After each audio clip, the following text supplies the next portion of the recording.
shifts on today, buddy. Looking like a professional. Hey, you like that shit? Don't be grabbing my ass later.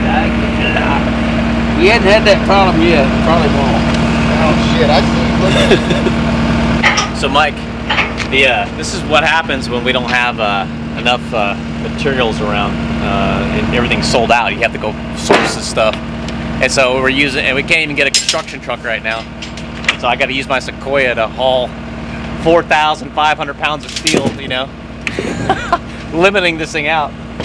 But hey guys, what I'm thinking is we'll probably use this stuff up the hill. So if you want to take the machine all the way in the back, and I'll just back it right up to the other pile, and you just pull it right on top of that stack.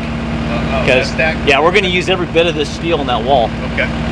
So I think that's probably smart. Where do you want your PVC? I guess that's going down the hill. It's going down the hill too. I'll just stack it there too. Yeah. So you just want to back the machine all the way up, and we'll call it good. And I'll just back right up, and all you got to do instead of dragging it, is just grab a strap and hook on right here, I think the and then you can just drag it right off the back of it and just drop it in that pile.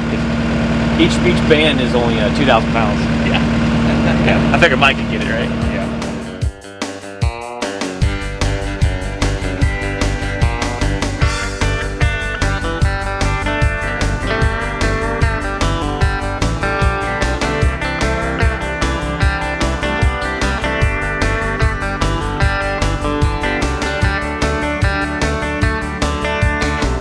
And the big steel's coming on Wednesday. We got 3/4 inch number 6 rebars coming, and that is weight-wise, I think 200 sticks of that. We're going to be close to, I think 6,000 pounds of steel for that. So we're having that delivered. But everywhere we called around, and number 5 at our normal supplier for steel is sold out through mid-December. So to keep us working on the foundation, we went ahead and went to our other supplier and picked up everything we could get our hands on, and this will be just enough to finish the wall up, and the steel coming on Wednesday will be enough to do the next portion of the slab. So yeah, you gotta try to stay ahead a few weeks with all these shortages going on. I was just gonna tie this off to the forks and then hook it. Oh, okay. Yeah, because I think the strap's all the way at the bottom of the hill. Or we can use, I think Boone and I use the just the one side of this cargo strap here. But I mean, I guess it's good enough. Yeah, I don't think it's gonna snap. I don't know, dude. We used the thicker one. Yeah, okay. But hey, man. I can even get my fork under it. Let me see. Anything over about 50 miles an hour was, the trailer was swaying. It's just not loaded just right. This trailer's not big enough.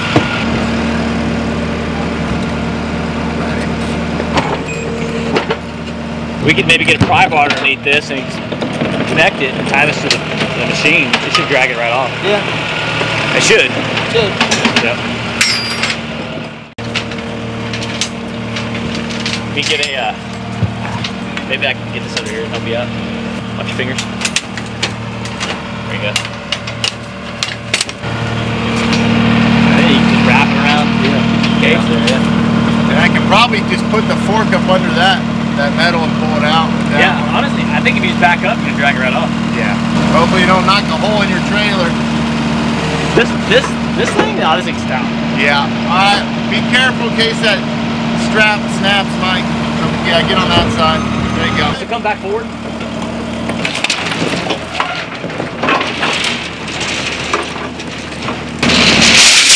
Like a pro.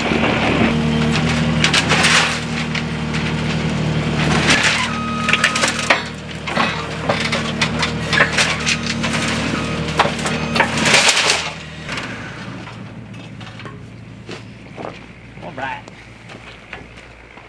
Tight as a water pack.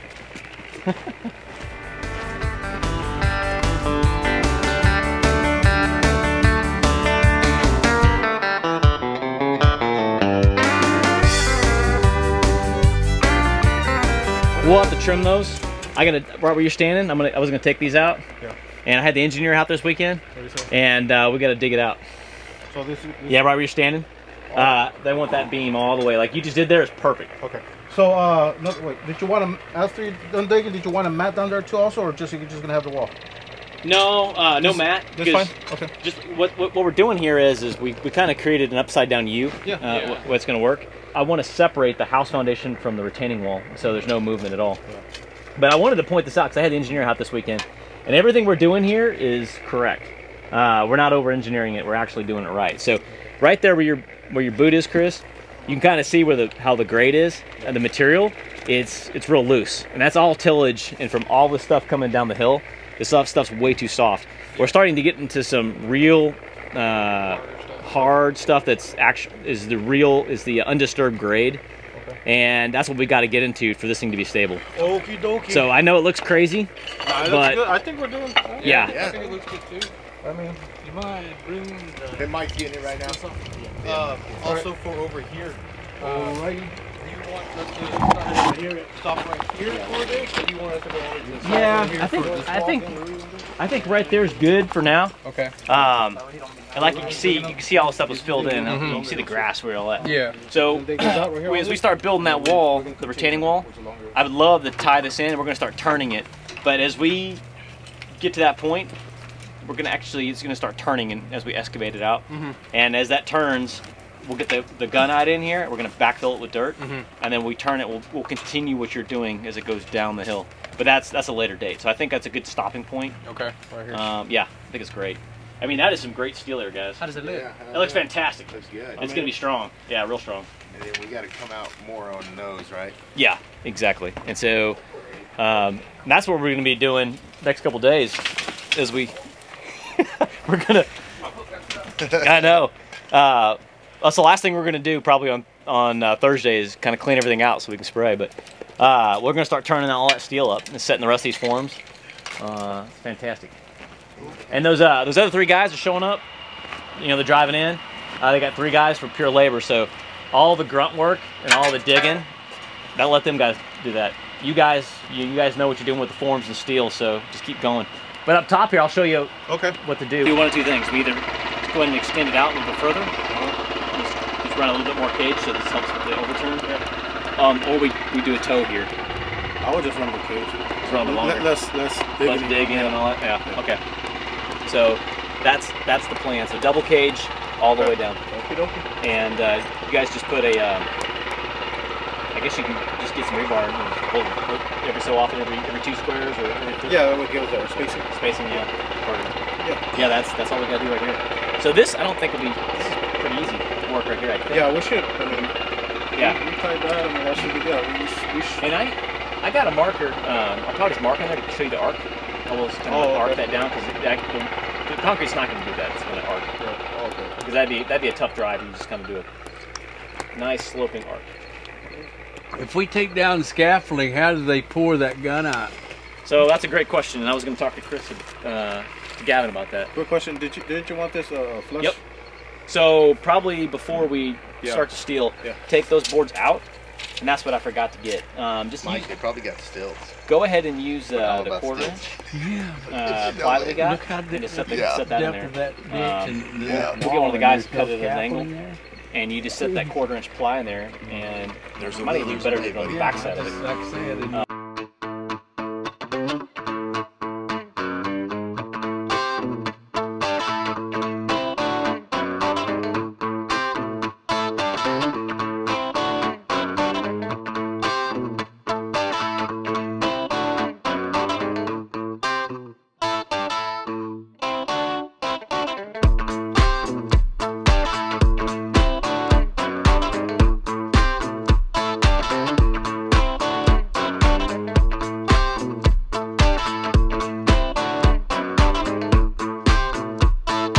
As far as the scaffolding, so when we come down and we spray the gunite on the wall, so we're going to insert the steel, everything's going to be good, everybody's going to dig it out.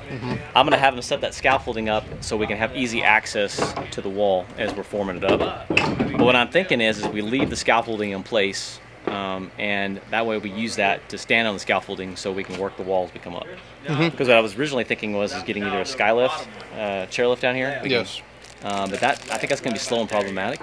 I think if we use the scaffolding we would build, I think we'll be able to form it underneath easily. We're going to have to change some of the support structure, but I think we'll be able to form it easier. And then they can spray it because they'll spray the bottom, they'll let it set up, and that'll take a couple hours, and then we can come do something else, let it set, and then come back and spray some more, let it set, come back. And I think it'd be nice and easy to just to stair step it up. Yes. So right here, it does get a little high for the scaffolding. Do you think we need some ladders to stand on, or what would you do?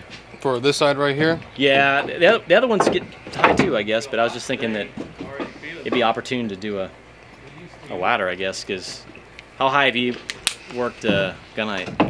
That's about what, 8 feet tall? I mean, that's going to be over your head, and that's going to be a lot of work.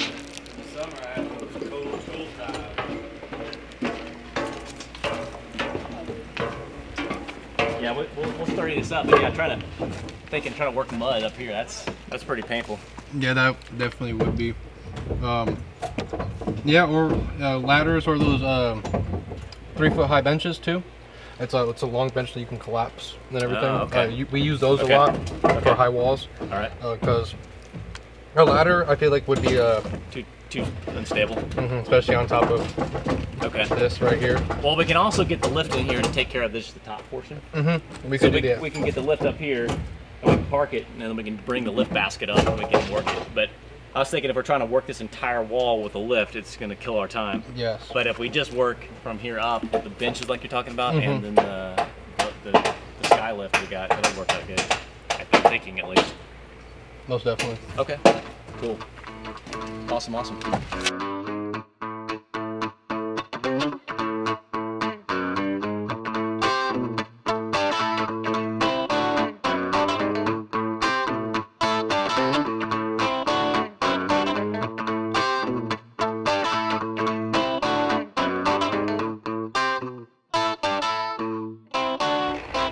But like I said, this is just too high for the rock plug. We just need to bring it down. In that corner right there, about 18 inches, I guess. Oh, perfect. And then everything else, and then it's just a normal double cage all the way down. But hey, let's go talk about this next piece of foundation, because I want to be cutting on that. And I gotta make sure I get all the materials coming. I'm trying to stay ahead of these materials because everything's getting sold out. Like all the rebar was sold out through mid-December. So this is probably the last rebar order I'm gonna get for a while.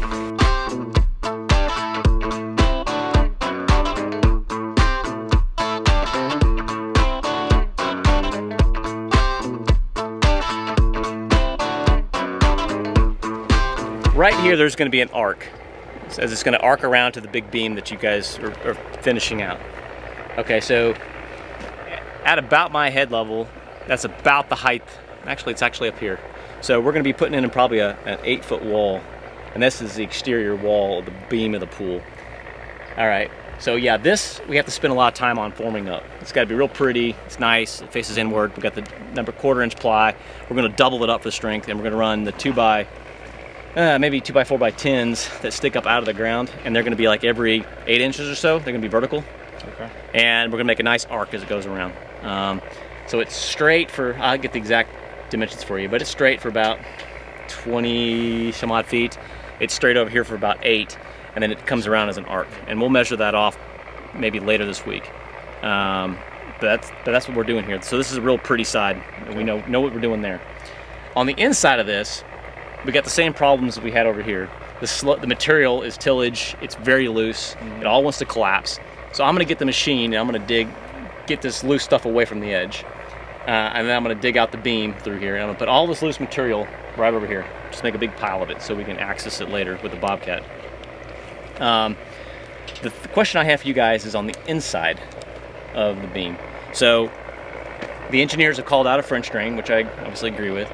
And so we either double form it with wood, okay, or, which on the backside it doesn't have to be pretty. It doesn't have to be any particular shape. It just kind of arcs around at the shape of the beam. And then we'll place the steel correctly so that it comes out. More concrete the better. We also have the interior beams that I'm going to get the machine on top of the hill, and we're going to dig backwards. And so we have this beam arc that comes around for the main pool basin, and then the interior beams that go back that support the rest of the pool that we're going to build on top of. So that means that's kind of a complex structure that we're building with wood. But it doesn't have to be pretty because it's all underground. Right. Okay? It just has to be strong, 18 inches thick with all the steel. Now, our option is we could bag it. We can bag it, and that's cheap, but it's labor intensive. Right. but I have 3 dudes that are with shovels that can fill bags. Yep. Or we can frame it. So it's kind of asking for y'all's opinion. What do y'all think? What would be something y'all would rather do? I mean, For the wall, I would say frame. yeah, make it Framing would be Frame better. both sides? Yeah, on both sides it'll be a lot easier too. Okay. That's what we said. And I think structurally, the batter boards we're using, I think when we put them back to hold the concrete back, because you got to imagine we're going to have a bucket of concrete that is 5 feet thick, at least 8 to 12 feet deep, and some of it's going to be subterranean, but above ground we're going to have to really back support all this so it doesn't bust out. Yeah. Going backwards into the side of the hill, it's a real easy brace because it's got a lot to brace to. This is going to be a crazy wood structure, and that's what I got delivered on Wednesday. Is I'm going to bring all that wood with a skid steer and park it right here. So we're going to have all this wood material to do all this work, and that's what we're going to be doing right after we break this stuff down. And I've got the concrete pour scheduled 2 weeks after this one, so we got 2 weeks to build this beam. So my goal over the next few days is I'm going to dig this after we get all this stuff down the hill. Probably Wednesday and Thursday, I'm going to dig this entire beam out and be ready to go for y'all. So when we do the gunite, the next day, if y'all wanted to work Saturday, volunteer of course, I pay you guys those extra hours, you guys can break down the batter boards. And then the next week, it's Thanksgiving week, you guys can work that, you know, we can work it and get this thing set.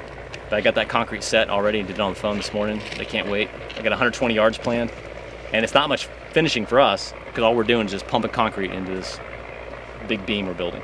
So the finishing can even be on top of be rough because it's just another piece of concrete going on top of it. It probably would be better for it to be rough in order for that next slab to be. And we're gonna have all kinds of steel. You don't have to worry about cutting it, just sticking out. I'm gonna get the safety caps for the concrete for the beams, and that those rebar that are sticking up is actually part of the pool rebar. And we just run right onto the pool. Yeah. So same thing. And if we get this done in a timely fashion, I want to build this beam as well. And then if they want, I can get another 20. Well, I can get another 20 to 40 yards of concrete to fill this up on the same day. It's a 7 a.m. pour scheduled December 3rd. We get that done, I can schedule another pour right before, about 2-3 weeks later, and that'll be the next part of the foundation we'll do on the backside. So we're gonna go bam, bam, bam. Now, and if we want to let this thing cure or give it a break, we can also do some driveway work and other retaining wall work if we want to give it a break in this foundation for a little bit. But I'd rather push right up until we get to the holidays, and then we're done with it, and then we all can take a nice break, and then we can roll back and knock out some of the easy stuff and let this stuff cure and set while we're getting ready to do more stuff. That's the big plan. So I have enough material. I ordered another 30 3/4 inch ply. I got another 30 quarter inch ply, and then 3/4 ply. Plus I got another 120 2x4x8s, plus another 50 2x4x16s. And thinking about it, if we're going to brace this thing, I think we're going to need a bunch more. Yeah. Actually, I'm going to call them up, add another 50. We'll have 100 2x4x16s. And we got a bunch more material up there in the garage up there. Okay. Cool. Sounds good. And that's that, guys. Yeah, alrighty. All right. Thank y'all.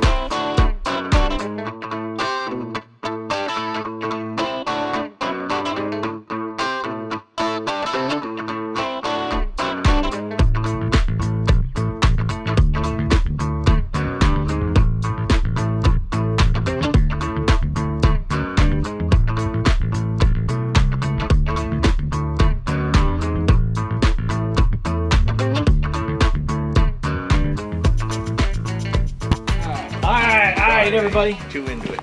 hell of a day, guys. So we're trying to make the gunite pour right on Friday, obviously, and we're not because of y'all. We're just running behind. There's just that much work to do. So I was gonna be at the office tomorrow, but I'm not gonna. I'm gonna come out here as fast as I can. So everybody's got their jobs. Boone and Justin are gonna build that corner wall and finish that up. Yeah. When I come in tomorrow, I'm gonna bring in the pegboard and kind of help shore up underneath it. Kind of if you call them flying buttresses, but the 2 buttresses going back, I'm gonna work on that tomorrow. So I actually bring my hammer and stuff, so I can work like y'all. And then, but this is what the main tying team, I wanna get you guys down here. And what we're doing is, I'm bringing some geotextile fabric to put against the wall. and we're going to nail it against the wall. And I got some pipe that we're going to run out through it. That's why the engineer showed me how to do it. And I was like, oh, okay, so we're doing a French drain up against a solid wall. So I'll show you all what to do on that. But y'all just start tying, we'll be able to slide that fabric behind the steel. So you notice here, we're trying to build a complete L shape for the base of this wall. And remember, we can only go out 5 feet because technically a new house is going to go here when these folks build their house. So we got 5 feet to deal with, and the 5-foot mark's right here. So this base we built here is perfect. So right here, guys, let me scoot right by you. So y'all notice right here, this is where the steel's going to go, the entire length. Well, we're trying to dig this out. This is solid rock, and that's a good base. So what we're going to do is we're going to have the guys with the rock hammer.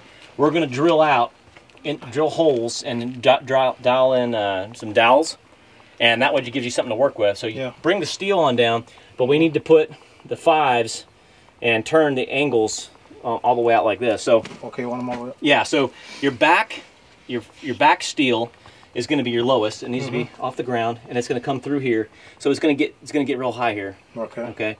Then we're going to turn it again. The outer wall steel.